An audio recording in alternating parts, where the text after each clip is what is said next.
Hey guys, in this video I'm going to show you how to make audio ID public in Roblox. First of all, head over to roblox.com and sign in with your account and then select create on the top. And then go to the creations on the left panel. Here you have to go to the development items and then go to the audio section. Here you have to add an audio.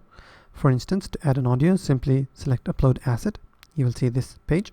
So you have to give a name to your audio. For instance, I will give this name and description, just a funny sound effect.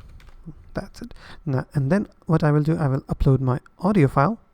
Once it's uploaded, I will simply select upload. You have to make sure that your audio upload must be less than 7 minutes and maximum size per file is 20 MB. So I'll click on upload. Once uploaded, you'll be able to see your sound effect in the development items here. If you select here, and then if I scroll down just a bit, you have to turn on this option called distribute on creator store. So I cannot, because this option is grayed out, because you have to get approval to distribution. So I will click on submit for review.